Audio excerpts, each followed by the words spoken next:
বাসর ঘরে এবার যুবকেরা বুড়া যুবকেরা বলতেছে বাসর ঘর, আর বুড়া মানুষ বাসর ঘর তারা বলতেছে না, তারা বলতেছে বাসর ঘর। কারণ তাদের বাসর ঘর কাজা হয়ে গেছে, আপনাদের কোনো চিন্তা নাই। কারণ আপনি বলতে পারেন হুজুর এই আমল তো আমরা করিনি, আমাদের উপায় কি? আপনার কোরবানি অর্থাৎ ঈদুল আযহা ঈশান নামাজ পড়ে, ঈশান নামাজ পড়ে স্বামী স্ত্রী আপনার ঈশান নামার পর থেকে আপনার ফজর আজানে আগ পর্যন্ত স্বামী স্ত্রী 2 রাকাত নফল নামাজ পড়িয়ে আল্লাহর কাছে মোনাজাত করলে ওই কোরবানির পরের থেকে এই কোরবানির গরুর গলায় ছুরি দেওয়ার আগ পর্যন্ত আল্লাহ স্বামী স্ত্রীর 1 বছরের গুনাহ আল্লাহ মাফ করিয়ে দেয়। বাসর ঘরে যুবক যাইবে, বাসর ঘরে যাইয়া সর্বপ্রথম বিবির কাছে যা তোমরা কি করিবে, কুব্বালাতি খাতনি, এই জায়গায় একটা চুমা দিবে। কুব্বালাদি খাতনি কথা বুঝতেছেন না? 2 গালে আর কুব্বালাদি দি এই জায়গায় একটা চুমা দিবে। কুব্বালাদি আয়না আইনি এখানে চুমা দিবে। সুবহানাল্লাহ বললেন না? এখন চুমা আল্লাহর বাসর ঘরে যাইয়া হাদিসের কথা কুব্বালাদি খাতনি, কুব্বালাদি ইয়াদি, কুব্বালাদি রেজবি, কুব্বালাদি আয়না আইনি, এই জায়গা রাসূল সাল্লাল্লাহু আলাইহি সাল্লাম বলেছে এই জায়গা যদি চুমা দেয় বাসর ঘরে 2 জন যাইয়া যদি দুঃখের সুখের কথা কয়, যদি তাহাজ্জুদ নামাজ পড়ে, কথা বুঝতেছেন না? একজন বাসর ঘরে গেছে, বাসর ঘরে যাইয়া বিবিকে বলতেছে বিবি তুই বল তোর জীবনের যদি কোনো অন্যায় করে থাকিস আজকে আমার কাছে বল, স্বামী স্ত্রী 2 জন আল্লাহর কাছে তওবা করব, জীবনের গুনাহ মাফ করে দিবে। এবার বিবি সরল মনে বলতেছে আমি তো জীবনে কোনো পাপ করি নাই। একদিন আমার খালাতু ভাই আমার হাত যেই কইছে হাত অমনি অজ্ঞান হয়ে গেছে, অজ্ঞান হয়ে গেছে। এখন মাথায় পানি ঢালছে, হাউমাউ করে চিকুর কি হয়েছে, বাসর ঘরে স্বামী বউ কাঁদে, কারণ কি? যা দেখে স্বামী অজ্ঞান, মাথায় পানি ঢালতেছে। পরের দিন জিজ্ঞাসা হলো কি হয়েছে, কয় এই বউ দিয়ে আমার সংসার চলবে না, আমি এই বউ রাখবো না, কথা বুঝতেছেন না? এইটা নিয়ে নানান ধরনের দরবারে বাদনে 1 মাস পরে এখন ছেলে বিয়ে বউ রাখবে না, মেয়েটা খাইবে চায়। এখন 2 পক্ষ বাদন বসিয়ে মীমাংসা করতেছে। কয় ঘটনাটা কি? কয় আমার বউয়ের কাছে শোনো। কয় না তুমি বলো। বউ কয় স্বামী বলুক, স্বামী বল, স্বামী কয় বউ বলুক। এবার স্বামী বলবে না, বউ বলতেছে কি হয়েছে? কয় বাসর ঘরে আমার স্বামী আমাকে পাম দিয়ে কইলো স্বামী রে বিবি রে জীবনে যত অন্যায় করছি গুনাহ করছি 2 জন গল্প করিয়া সেই গুনার কথা আমার কাছে কয় আল্লাহর কাছে মাপ চাবো, আল্লাহ পিছনের গুনাহ মাফ করে দিবে। আমি কেবল বলছি আমি তো জীবনে তেমন পাপ করি নেই। আমার খালাতু ভাই একদিন হাত খালি হাত এই কথা কইছি, অমনি স্বামী অজ্ঞান হয়ে গেছে। স্বামী জিজ্ঞেস করলো ব্যাপার কি? কহ তারপরে কি হয়েছে?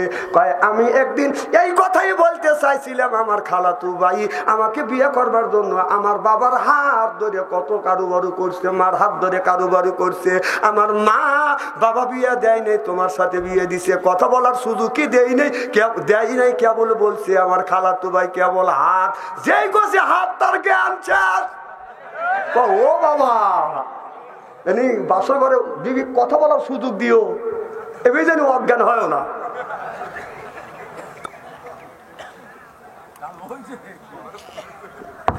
তাকে খাইছি নাকি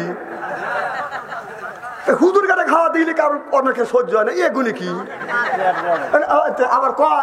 আমার কয় যে হুজুরের পেট বড়, যে লোকটা কয় যে হুজুরের পেট বড়, আমার কথা হলো কয়দিন তুই হুজুরের দাবার দেখা আছিস, তুই পেট বড় দেখলি? কথা কল ঠিক কইছে, খালি কেলায়ও না, কথা কল খারাপ কয় নাই, কথা ঠিক কইছে, কথাগুলি বলছেন খুব খারাপ লাগতেছে। আমার ভাইরা আমার আসো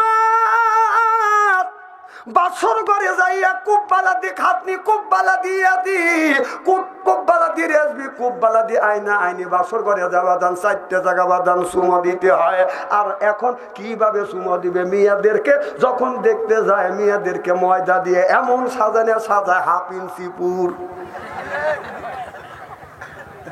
বাসর ঘরে যাইয়া দেখে মুখ ফসা, হাত পাও কালো, কথা কয় না।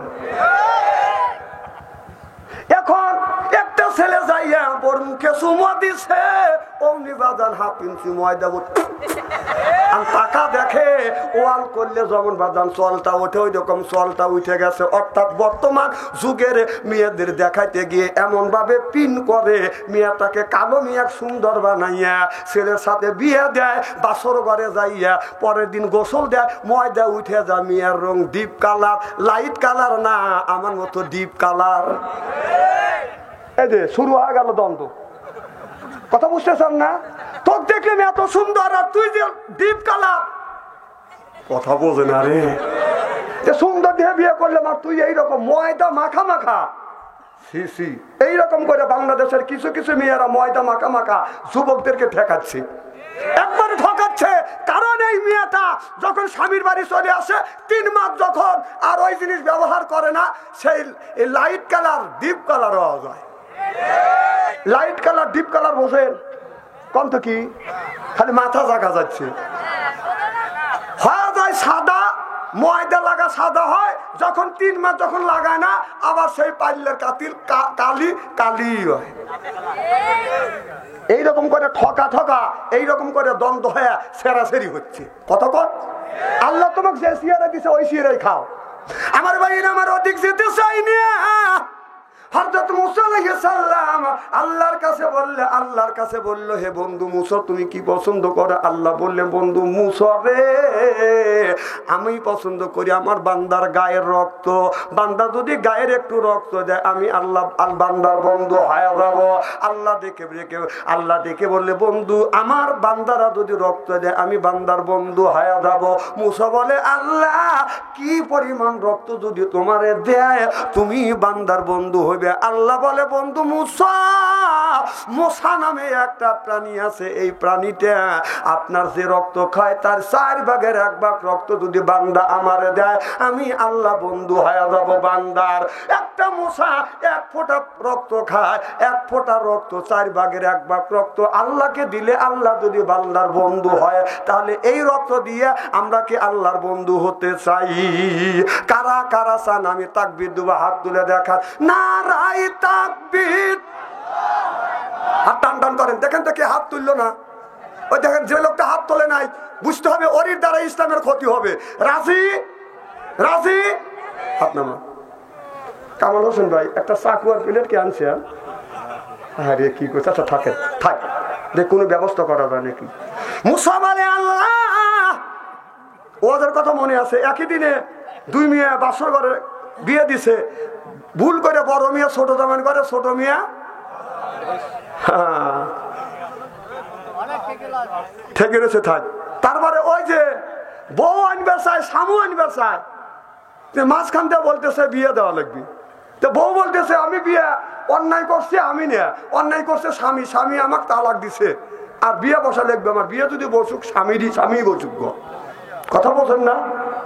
এদিকে মুসা আলাইহিস সালাম রক্ত চাইছে আর আপনারা রক্ত দেওয়ার জন্য রাজি হয়েছেন আল্লাহর কাছে। মুসা বললে আল্লাহ তোমার বান্দা যদি রক্ত দেয়, রক্ত ক্ষয় অবস্থায় মারা যাবে, তুমি একটু স্যাক্রিফাইস করো।